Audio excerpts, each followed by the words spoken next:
Hey guys, okay, it's Scott here. We're going to talk about housing affordability, the housing crisis that we're in. How do we fix it? How long will it take to fix? What does this mean for investors? What does this mean for first home buyers, homeowners today, and also renters? What is actually going on? So let's just put it all into context. Now, in Australia, and you may not feel it, but if you compare it to the rest of the world, this is a very spoiled country. We're probably one of the top 10 or 15 countries in the world to live, arguably number one many times. Sydney, Melbourne particularly has been voted the most livable city in the whole entire world. We're talking about law and order and crime. We're talking about environment. We're talking about standards of living, standard of housing, access to good food and lifestyle, things like that. So, here in Australia, we are very, very blessed in many ways. Now, what's very interesting is we're talking at the moment about renters and how people cannot afford a home. Well, to put it in perspective, Australia has one of the highest home ownership rates in the world. I mean, you've got countries like the Nordic countries over in Sweden and Norway, and you've got, Germany and France, where the home ownership rates are actually lower than what they are in Australia. And many of them have 50 or even 60% of the population. These are developed European countries, 50 to 60% of the population that rent. There are more renters in Canada, there are more renters in the UK, there are more renters in the United States. So Australia actually does incredibly well there. Now, our housing is very expensive. However, there's this thing been going on with housing around the rest of the world, and it's starting to happen here. It's called shrinkflation.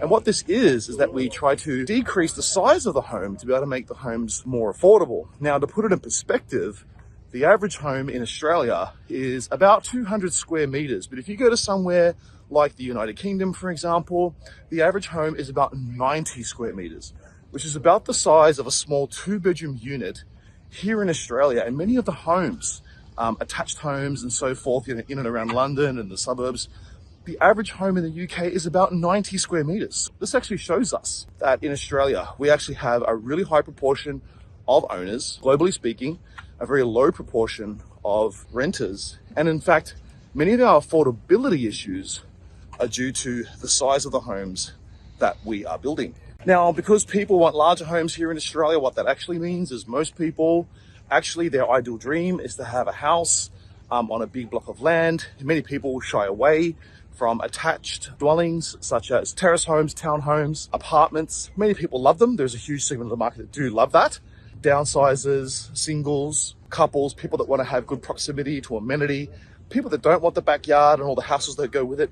But predominantly, most people want that house on a block of land. Now, land is incredibly expensive to develop because you've got to be able to put the sewerage in, you've got to be able to put the storm water in, you've got to have retention basins for rainwater and overland flooding and things like that. You've got to be able to put in the amenities such as electricity, running water, all of these things. And then in addition to that, you've got to have transport infrastructure. You've got to have roads, the local roads that the houses actually enter and exit onto. But then you've also got to have the arterial roads, the highways, the freeways, those sorts of things that connect those areas to the rest of the city and to the rest of the community. Now, all of this takes an enormous amount of capital to be able to develop, and governments really don't have the money. For example, if you look at Victoria, for example, they're headed towards 200, 300, 400 billion dollars of debt.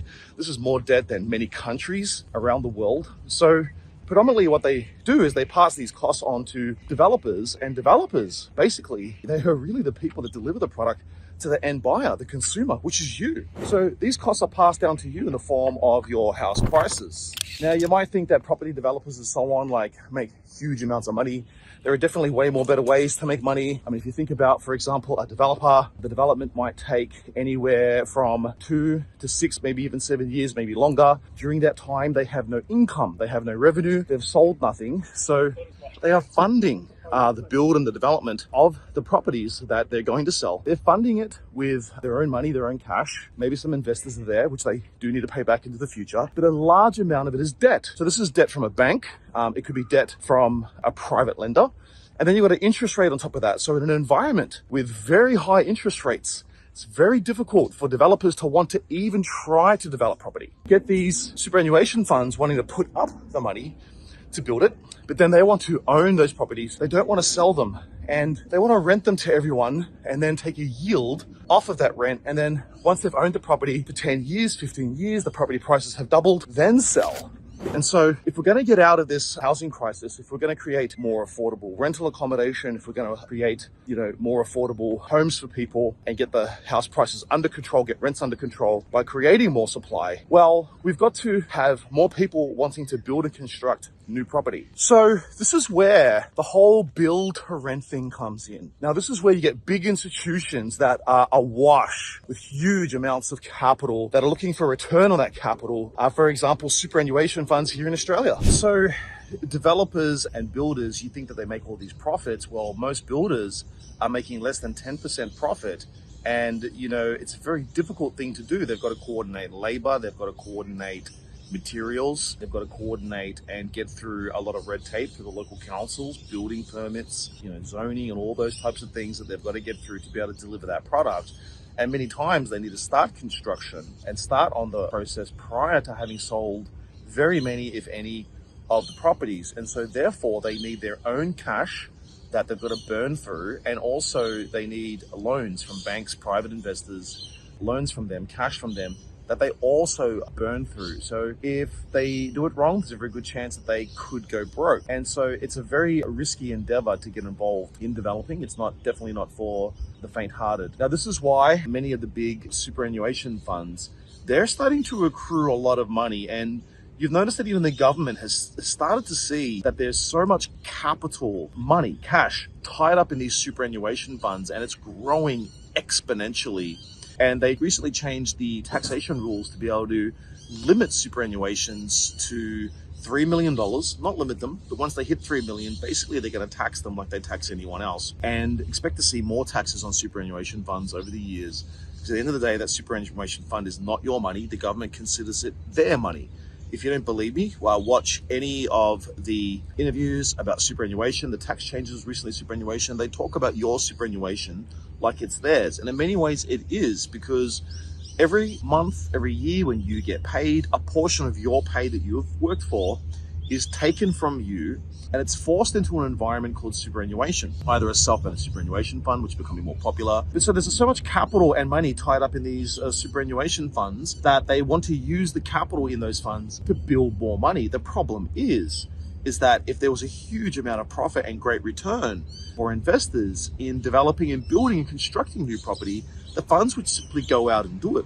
Why are the funds not doing it? Well, they understand the difficulties with the zoning, with the bureaucratic red tape from the government and being able to get projects through, the risks involved, and then ultimately the returns are not all that great. So that is why we are not seeing enough property being built and being developed here in Australia, predominantly because the government has not got the policy settings correct. Policy settings from a taxation standpoint, policy settings from rules, red tape, zoning, what can be built, where it can be built, what type of property can be built. I mean, a very good example is recently they've said for all new homes that get built, they have to have eco, green tech built into the home, which adds about another $30,000 to possibly $40,000 to the price of the property. And this is just making property even more unaffordable, even harder for people to be able to afford.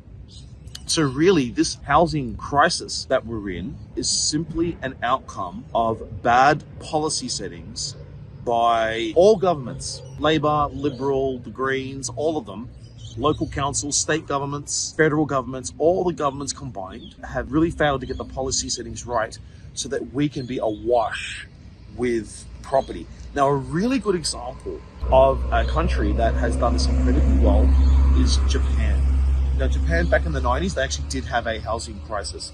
The prices of property were growing exponentially. People couldn't afford property. And simply what they did is they enforced very strict rules on redevelopment. What could be knocked down, even heritage buildings and things like that. Yep, knock them down, build new property. And so they revolutionized that system over in Japan. We've also made a lot of commitments in terms of pensions for our aging population, the NDIS scheme, many other social welfare programs which we have here in this country. And so to be able to afford all of that, well, we need more taxpayers, because otherwise our population will age out. And so we are very fortunate that people want to live here and want to come here, and we need them here and we want them here. Geopolitically, strategically also, with the threats coming from rising China and so on, and obviously we've got a lot of alliances with the UK, the United States, the submarines we're buying, we're beefing up our military. Having a larger population also makes us a more formidable deterrent from anything that may happen geopolitically within our region. And we don't know what our alliances will be with the UK and the US 30 years from now. And so we may need a population base which can provide a credible military deterrent to anyone that may potentially try anything. I mean, it sounds crazy to sort of say it, but it's sort of crazy that Russia just invaded Ukraine. Why wouldn't someone want to invade Australia sometime into the future? We really don't know what the next 20, 30 years, 40 years from now has in store for us. So I hope that helps, everyone. Take care. For more videos like this, please click like and subscribe for more information around the property market. Thank you.